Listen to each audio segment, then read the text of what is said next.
Hello friends, இன்றைக்கி நம்ம என்ன பார்க்க போகிறோன்னா ஹோட்டலில் கிடைக்கிற சோளா பொரி எப்படி செய்யலான்னு இப்போ பார்க்கலாம். சூப்பராகவே லேயராகவே அருமையாகவே வந்திருக்கு. இது குழந்தைங்களுக்கு ரொம்ப பிடிக்கும். ரொம்ப ஈஸியாக செஞ்சிடலாம்.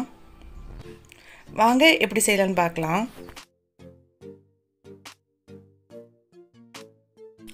முதல்ல 1/4 கிலோ மைதா மாவு எடுத்துக்கலாம்.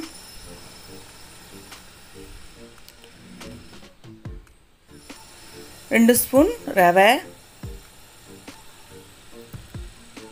1/2 ஸ்பூன் சோடா உப்பு, தேவையான அளவு உப்பு, 1 ஸ்பூன் சர்க்கரை, 1/4 கப் தயிர், எல்லாத்தையும் போட்டு நல்லா மிக்ஸ் பண்ணிக்கலாம்.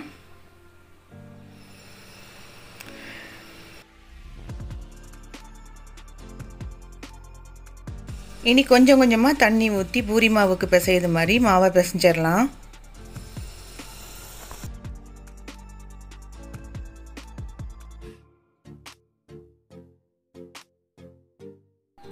ரெண்டு ஸ்பூன் எண்ணெய் ஊற்றிட்டு மாவை நல்லா பிசைஞ்சிக்கலாம். மாவை நல்லா பிசைஞ்சிட்டோம். இனி 2 மணி நேரம் நல்லா ஊற வச்சுக்கலாம். 2 மணி நேரம் ஊற வைக்கும்போது பூரி நல்லா உப்பி சூப்பராகவே வரும். துணி அல்லது மூடி போட்டு மூடி வச்சுக்கலாம்.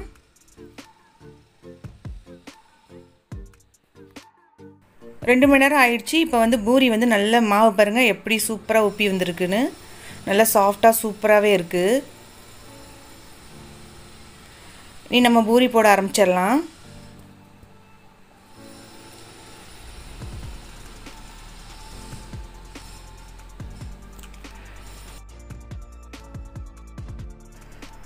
நார்மலாக போடுற பூரியை விட கொஞ்சம் பெரிய சைஸ் உருண்டைகளாக எடுத்து பூரி போட்டுக்கலாம்.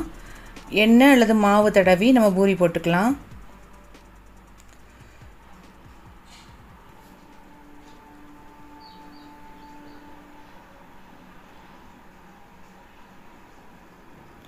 கடையிலெல்லாம் ஃபுட்பால் சைஸுக்கு பெருசாக போடுவாங்க. நமக்கு அந்த அளவுக்கு பெரிய பாத்திரம் இல்லாதனால சுடுறதுக்கு நம்ம சின்னதாகவே போட்டுக்கலாம்.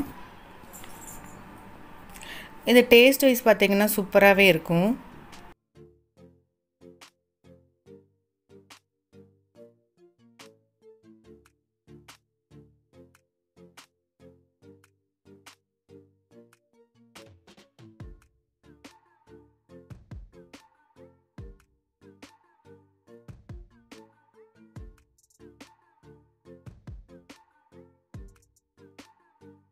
எண்ணெய் நல்லா காஞ்சதுக்கப்புறமா பூரியை போட்டுக்கலாம். அடுப்பை ஃபுல் ஸ்பீடில் வச்சுட்டு அந்த எண்ணெயை அப்படியே மேலே மேலே நம்ம ஊற்றினோம்னா பூரி நல்லா பொங்கி வரும்.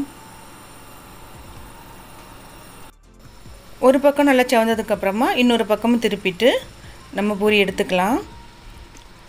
பூரி சுடும்போது அடுப்பை ஃபுல்லாக வச்சுக்கணும்.